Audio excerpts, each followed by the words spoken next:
आप सभी को मेरा नमस्कार। देवांश हिंदी क्लासेज में आपका हार्दिक अभिनंदन है, स्वागत करता हूं आपका। जय श्री कृष्णा, राधे राधे। देखिए, आपके और मेरे बीच में जो बुक चल रही थी वो कहानी, जो कि बीए पार्ट फर्स्ट ईयर की सेकंड सेमेस्टर की बुक है, कहानी वाली बुक। और चाहे वो रेगुलर है चाहे प्राइवेट है, जो भी हैं जिनके ये सिलेबस लगा है वो सबके लिए लाभदायक है। और तो देखें, समझें, सुनें, क्योंकि बगैर देखे समझे सुने आप किसी भी कहानी के उसका उद्देश्य, उसकी मूल संवेदना और उसके प्रमुख पात्र जब तक जो है उनकी जानकारी नहीं है तो आप कहानी की कोई भी कुछ भी नहीं कर सकते। तो थोड़ा सा सारी चीज़ को ध्यान से देखिए, सुनिए। तो देखिए, मैंने जो रांगे राघव जी हैं उनका जीवन परिचय, उनके काव्य रचनाएँ सब कुछ बता दिया है, वीडियो आपको डाल दिया है। तो रांगे राघव के द्वारा रचित गज़ल कहानी है जो आपके सिलेबस में है। गज़ल कहानी कैसी है? जैसे कोई आंचलिक कहानी की श्रेणी में इसको रख सकते हैं, क्योंकि अंचल क्षेत्र विशेष से जुड़ी हुई कहानी है। और वो अंचल क्षेत्र कौन सा है? जो डांग क्षेत्र है। डांग क्षेत्र में जो जाति समुदाय दिखाया है, जिसमें खारी गुर्जर और लोहार गुर्जर, दो, जो खारी गुर्जर ऊंचे हैं, लोहार गुर्जर नीचे हैं। तो उन दोनों ही जातियों के जो है, जिसमें रहन सहन, खान पीन, बोली भाषा, तीज त्योहार और रीति रिवाज जो है और जो परंपरा है, उन सारी चीज़ों को दिखाया गया है। तो डांग क्षेत्र है। ब्रज क्षेत्र जो है, ब्रज क्षेत्र में जो डांग क्षेत्र आता है धौलपुर साइड, तो ये जो चीज़ें हैं उसी डांग क्षेत्र की बातों को लेकर वहाँ के समाज, वहाँ के जो है गुर्जर, खारी गुर्जर और लोहार गुर्जर, उनके बीच की जो परंपरा, रीति रिवाज जो है ना, उन सब को लेकर इसमें दिखाया गया है। क्योंकि रांगे राघव जी कहीं बाहर के नहीं हैं। रांगे राघव जी आगरा में जन्मे हैं और भरतपुर के वैर कस्बे में इनके रहे पूर्वज। तो सीधी बात है कि यहाँ के क्षेत्र विशेष की इनको जानकारी है, रीति रिवाज, परंपरा जो है भी है उनकी जानकारी है। इसीलिए उन्होंने यहाँ ब्रज क्षेत्र के अंचल जो क्षेत्र है, डांग क्षेत्र, उसी को इसका आधार बनाया है। तो देखिए, बात क्या है कि गज़ल है। गज़ल सबसे पहले तो आप क्या है कि जो प्रमुख पात्र है, प्रमुख पात्र, तो प्रमुख पात्र में सबसे पहले आप कौन है? गज़ल है। ठीक है। गज़ल का पति गुन्ना है और गज़ल का देवर कौन है? जो डोडी है। गज़ल का बड़ा बेटा निहाल है और निहाल से छोटा बेटा कौन है? नारायण है। और दो बेटी हैं इनकी, एक चंपाई है, एक चमेली है। और दूसरा जो पक्ष है, जो लोहारी गुर्जर है, उसमें कौन है? गोला का मोनी लोहारी गुर्जर है। ये पात्र हैं। पात्रों के नाम मैंने उसमें भी बता दिए हैं, तो थोड़ा सा ध्यान रखना। तो ये प्रमुख पात्र हैं। तो प्रमुख पात्रों में आप जो है, तो देखिए, जैसे गज़ल है, तो गज़ल क्या है? गज़ल जो इस कहानी का नामकरण किया है नायिका के नाम पर ही किया गया है, क्योंकि गज़ल आत्मसम्मानी चरित्र है और अपने जीवन को अपने तरीके से जीना चाहती है। वो किसी की दोनों दबारी में नहीं रह सकती। हालांकि उसके बड़ा बेटा निहाल 30 वर्ष का है, नारायण 22 वर्ष का है, और बेटा बेटी जो है सबकी शादी कर दी है। नाती पोते पंथी भी हो गए। तो नाती पोते हो गए, तो नाती पोते हो गए, फिर भी उसको ज़रूरत है कि उसका पति गुन्ना मरा है तो वो दूसरी जाके बैठ जाती है। लेकिन जो जाति दिखाई है ये डांग क्षेत्र की, ब्रज क्षेत्र की, तो इस जाति में ये होना आम बात है। तो वहाँ की वो रीति रिवाज, वो सारी चीज़ें की झलक इसमें दिखाई है। तो इसमें जो दिया है कि गज़ल क्या है, सीधी बात क्या है कि गज़ल का जो पति है गुन्ना। मैं संक्षिप्त रूप में आपको सार बताता हूँ कहानी का कि जो कौन है गज़ल। गज़ल कहानी की नायिका है। गज़ल का पति है गुन्ना, जो क्या होता है कि मर जाता है। और मरने के बाद गज़ल अपनी ज़िंदगी को अपने तरीके से जीना चाहती है। जब घर परिवार के बीच बेटा जो निहाल है, उसकी पत्नी है दुल्ला, उसका और दूसरा बेटा है वो है उसकी पत्नी, उनके द्वारा जब उनको मान सम्मान ठीक तरह से नहीं दिया गया, सही तरीके से व्यवहार नहीं किया गया, तो खुद अपने आत्मसम्मान को ठेस लगती है और वो अपनी ज़िंदगी अपने तरीके से जीना चाहती है। इसीलिए क्या करती है कि गज़ल जो पास का गांव में है, गोला का जो मोनी लोहार गुर्जर है ना, उसके जाके वो बैठ जाती है, अर्थात शादी कर लेती है उससे। अब पहले जो शादी होती थी तो उनमें झगड़े का टंटा भी होता था कि जब तक पहले वाले पक्ष को आप पैसा रुपया देला नहीं देते हो, जब तक वो चीज़ें नहीं मैनेज होती थी, तो वो सारा झंझट। लेकिन अब वो जाके बैठी है गदर, तो बैठने से जो खारी गुर्जर समाज है जिसमें कौन है, डोडी है, नारायण है और कौन है, निहाल, तो समाज में उनको बड़ा अपमान महसूस करना पड़ा है, बेइज्जती हुई है, तो एक आत्मसम्मान को उनको भी ठेस पहुंची है। इसीलिए क्या है कि डोडी के कहने पर वो दोनों भाई जाते हैं और दोनों भाई उसको पकड़कर वापस ले आते हैं। अब कहानी होती है यहाँ से चालू आपकी कि जैसे डोडी घर में वहीं है तो निहाल और उसकी माँ के बीच जो बातचीत हुई है, निहाल अपनी माँ को बोल रहा है कि मैं हत्यारिन तेरा क्या कर दूंगा। दोनों के बीच झगड़ा चालू होता है कि हत्यारिन मैं तेरी कत्ल कर दूंगा। तो वो कहती है कि करके तो दे, मैं डाकिन बन के तेरे कुनबे को ने चबा गई तो मेरा भी नाम नहीं। तो ये बात कौन सुनता है, डोडी उसका देवर, निहाल का चाचा। तो वो कहता है कि कौन है रे, तो वो कहता है कि देखता है तो निहाल है, निहाल की माँ है। तो वो निहाल को समझाता है कि बेटा कोई बात नहीं कि तेरी माँ है, इस तरह से नहीं बोलते हैं। लेकिन जिस तरह से बात हुई है कि एकदम कौन जो गदल है, गदल डोडी की ओर इशारा करती है, डोडी से कहती है कि ये सब तेरा किया कराया कर्म है कि तूने ही, निहाल में इतनी हिम्मत नहीं जो मुझे लेने पहुंच जाते, लेकिन तेरा किया कर्म है। तो वो कहता है कि हाँ मेरा किया कर्म है, क्योंकि तूने खारी गुर्जर समाज की नाक कटा दी, इसलिए हमें इन बच्चों को मैंने भेजा है। वो हाँ कर लेता है, लेकिन वो पूछता भी है उससे कि कुछ रोटी वोटी खाई। बोल रोटी कहाँ खाई कि कम वक्त ये गए थे, मैं तो खेत से होके लौट रही थी और अपने कंडे करीने जो है उनको बीन कर, तो दोनों भाई गए मुझे पकड़ के ले आए। तो वो निहाल को आवाज़ देता है कि बेटा बहू से बोल कि उसकी सास को खाना खिला दे। तो वो उसकी बहू भी व्यंग्यात्मक लहजे में बोलती है निहाल की। वो कहती है कि लुहारों की बैयर है, वो खारी गुर्जरों की रोटियों को क्यों खाएंगे। तो फिर उसके आत्मसम्मान को ठेस पहुंचती है और वो कहती है कि डोडी अगर तू चाहता, तेरा भैया मरा, तू चाहता तो मुझे यहाँ रखता, तेरे मेरे इस घर की देहली लागने का कारण है तूने नहीं चाहा। लेकिन वो कहता है कि मैंने चाहा था, मैं प्रेम भी करता था तेरे से, लेकिन मैं समाज के डर की वजह से और भैया की डर की वजह से, क्योंकि भैया भी मरने के बाद सोचता होगा कि भाई डोडी ने ऐसा क्यों किया, या फिर जो निहाल है और नारायण है वो सोचेंगे कि चाचा ने हमारी मम्मा से पहले ही नाता था, शायद इसलिए ऐसा किया, तो मैं शर्म की वजह से ऐसा नहीं कर पाया। लेकिन उसने कहा कि नहीं, कि मैं ये सब बात नहीं जानती, कि तू चाहता तो मुझे रखता, मुझे आदमी की ज़रूरत थी, इसीलिए मैंने मोनी के साथ शादी कर ली। तो वो कहते कि नहीं, ये गलत किया है तुमने। तो अब जो बात होती है कि उसका यहाँ से दाव लगता है, दाव लेने के बाद वो फिर वापस उसी मोनी के घर पहुँच जाती है। तो यहाँ इसी बीच में जो दिया है कि जो निहाल है और अपने जो चाचा है डोडी चाचा का बहुत ख्याल रखते हैं और खाना पीना रहना सब कुछ, लेकिन इसी बीच क्या दिया है कि जो डोडी का जो छोटा भतीजा है नारायण, निहाल उसको दंड लेने के लिए भेज देते हैं, क्योंकि जैसे वहाँ गई है तो वो दंड लेने चला गया और दंड लेने गया तो उसने कहा, तो वहाँ कौन मिली है कि मोनी की भाभी, जिसका नाम दुल्लो दिखाया है। तो मोनी की भाभी कहती है कि कौन है रे तू, तो वो कहता है कि मैं गदल का छोटा बेटा नारायण हूँ। बोल किस लिए आया, बोल दंड लेने के लिए। तो गदल निकलती है, गदल अपने कड़े और क्या करती है कि अपनी जो हंसली है उसको लेकर दे देती है और कह देती है कि दोबारा इधर मत आना। तो ये सारी बातें कौन देखती है, दुल्लो जो मोनी की भाभी है।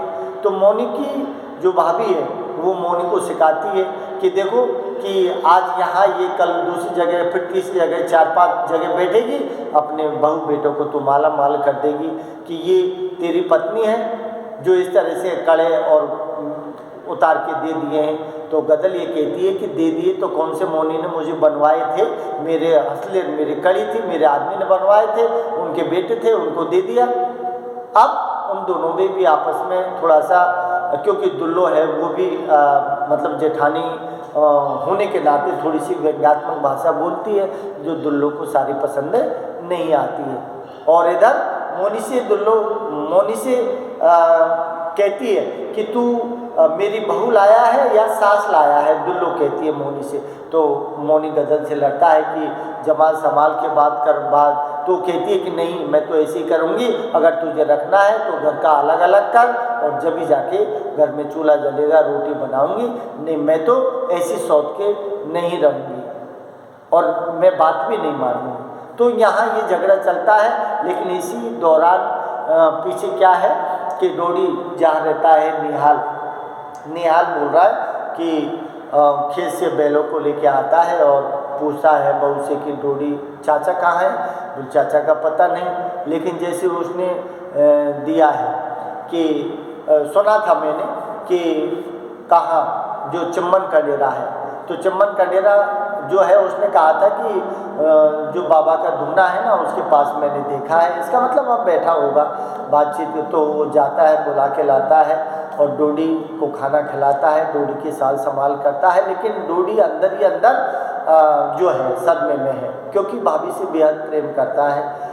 क्योंकि ऐसा नहीं है डोडी रड़ुआ था, डोडी की शादी हो चुकी थी, बच्चे भी थे, लेकिन बच्चे और उसकी पत्नी मर गई थी।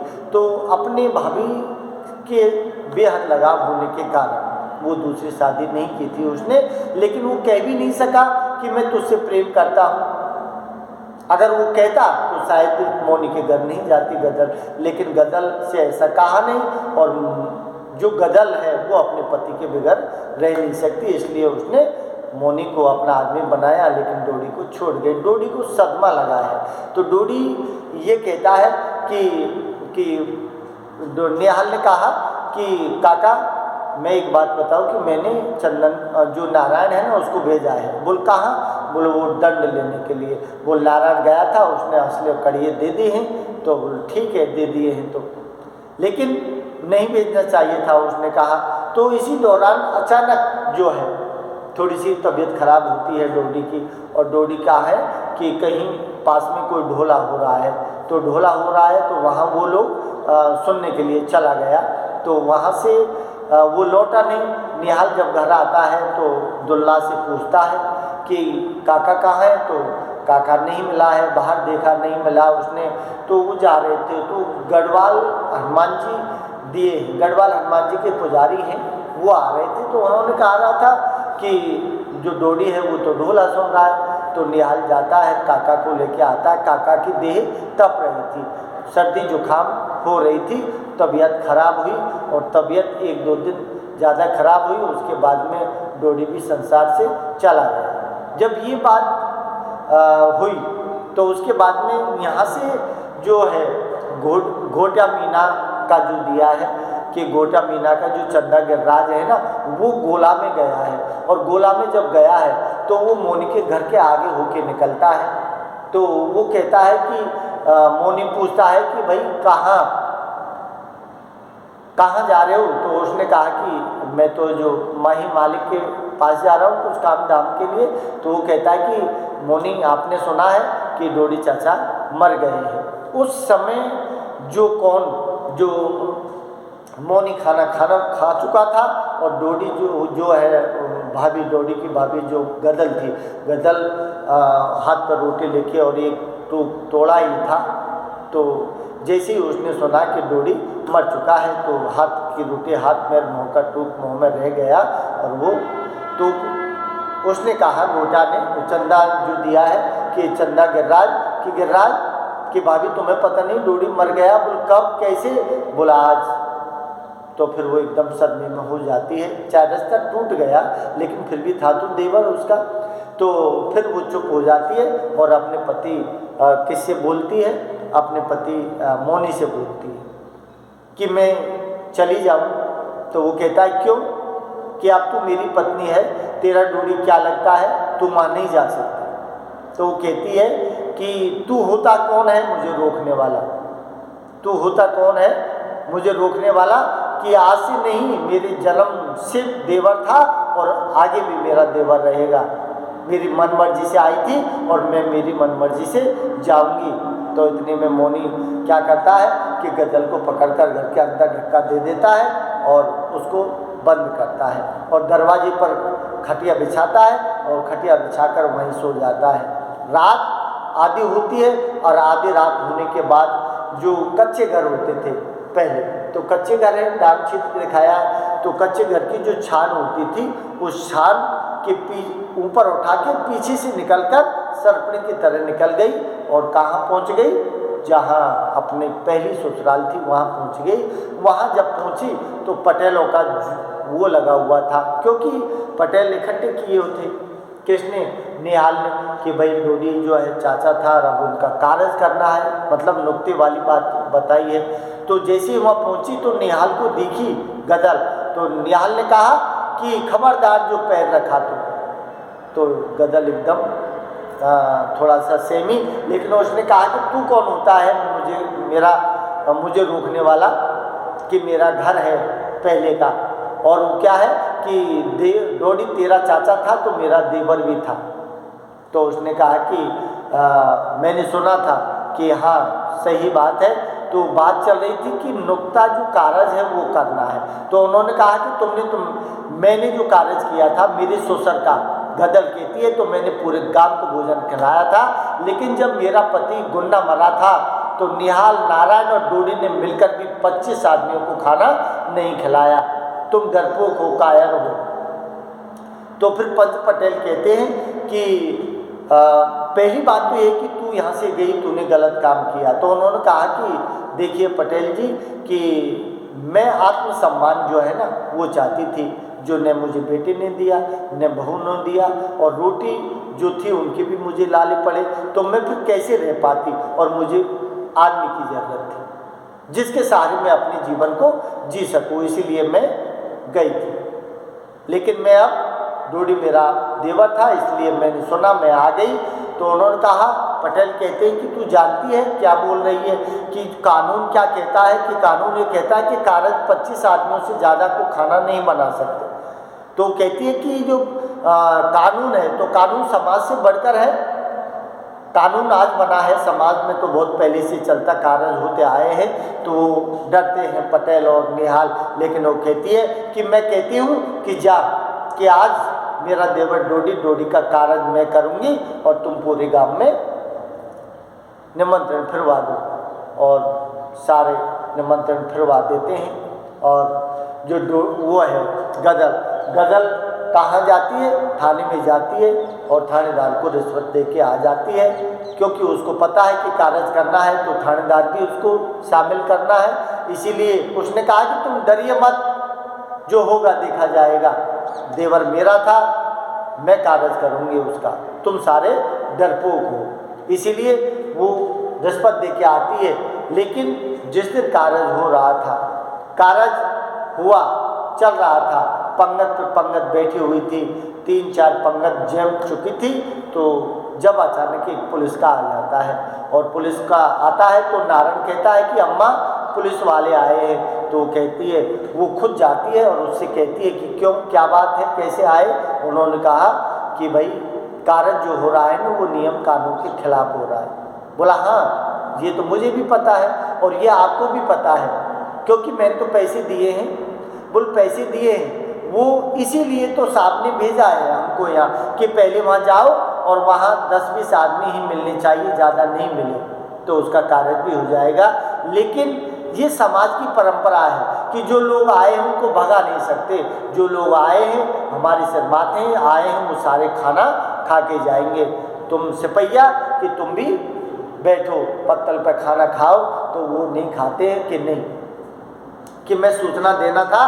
बोला अब जो होगा देखा जाएगा।